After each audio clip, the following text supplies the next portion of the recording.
পবিত্র ঈদ উল আজহাকে কেন্দ্র করে রাজধানীতে সৃষ্ট কোরবানির বর্জ্য অপসারণে কাজ করছে ঢাকা দক্ষিণ ও উত্তর সিটি কর্পোরেশন।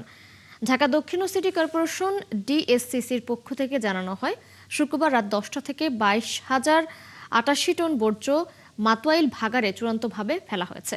সংস্থাটির দাবি, ডিএসসিসির পরিচ্ছন্ন কর্মীরা ঈদের দিন দুপুর 12টা থেকে বর্জ্য অপসারণ কার্যক্রম শুরু হয়। ঢাকা উত্তর সিটি কর্পোরেশন ডিএনসিসি জানাচ্ছে, কোরবানির ঈদের পর 2 দিনে প্রায় 11,000 টন বর্জ্য অপসারণ করেছে। তবে নির্ধারিত সময়ের মধ্যে পুরো শহর পরিষ্কার করার ঘোষণা থাকলেও রাজধানীর বিভিন্ন এলাকায় ঈদের পরদিন সকালেও বর্জ্যের স্তূপ দেখা গেছে। দর্শক, রংপুরের বর্জ্য ব্যবস্থাপনার সর্বশেষ অবস্থা জানাতে যুক্ত হচ্ছেন সহকর্মী মাহবুব সুমন। সুমন, আপনি তো সেখানে রয়েছেন, একটু জানাবেন শহরে বর্জ্য অপসারণের অবস্থা, নগরবাসী কি বলছেন এ নিয়ে, এবং সিটি কর্পোরেশনের ভূমিকা কেমন ছিল? আপনার মাধ্যমে ৭১ টিভির দর্শকদেরকে জানাতে চাই যে আপনার এই ৩৩টি ওয়ার্ডের এই ২০৫ বর্গ কিলোমিটারের বিশাল সিটি কর্পোরেশনে ৮ ঘন্টার যে চ্যালেঞ্জ গ্রহণ করেছিলেন সিটি যে প্রশাসক রয়েছেন এবং যারা কর্মকর্তা রয়েছেন, তারা দাবি করছেন তারা এই চ্যালেঞ্জে কিন্তু সফল হয়েছেন। আমরা আপনাকে একটু দেখাতে চাই যে যেখান থেকে শুরু হয়েছিল এই নগরীর পরিষ্কার পরিচ্ছন্ন ৮ ঘন্টার কর্মসূচি ঘোষণা দেওয়া হয়েছিল, সেখান থেকে আমরা দেখাতে চাই আমরা প্রায় 40টির মতো স্পট ঘুরে দেখেছি, যেখানে আমরা দেখেছি কোরবানির সংশ্লিষ্ট কোনো বর্জ্য এখন আমাদের চোখে পড়েনি।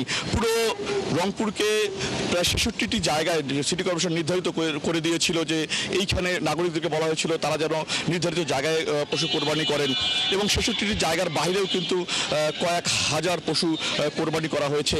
আমরা সিটি কর্পোরেশনের কর্তাদের সাথে কথা বলে একটি বিষয় জেনেছি, তারা একটি উদ্বেগের সাথে আমাদেরকে জানিয়েছেন যে এইবার যেখানে সেখানে যত্রতত্র ময়লা ফেলার একটি প্রবণতা তারা লক্ষ্য করেছেন।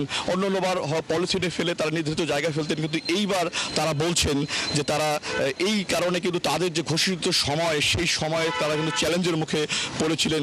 যদিও গভীর রাত অবধি তারা কাজ করেছেন এবং 40টি ট্রাক সব মিলে 40টি ট্রাক সহ বিভিন্ন সরঞ্জাম নিয়ে তারা কিন্তু মাঠে নেমেছিলেন এবং ঘোষিত সময়ের মধ্যেই তারা প্রায় 98% বর্জ্য অপসারণ করেছেন। এই মুহূর্তে আমরা কিন্তু রংপুর নগরীর বিভিন্ন জায়গায় ঘুরে দেখেছি যেখানে কোরবানির সংশ্লিষ্ট কোনো বর্জ্য আমাদের চোখে পড়েনি। তিশা, এই ছিল আমার কাছে রংপুর নগরী থেকে সর্বশেষ। সুমন, ধন্যবাদ আপনাকে যুক্ত হবার জন্য। দর্শক, রংপুরের বর্জ্য ব্যবস্থাপনার সর্বশেষ জানাচ্ছিলেন আমাদের সহকর্মী মাহবুব সুমন।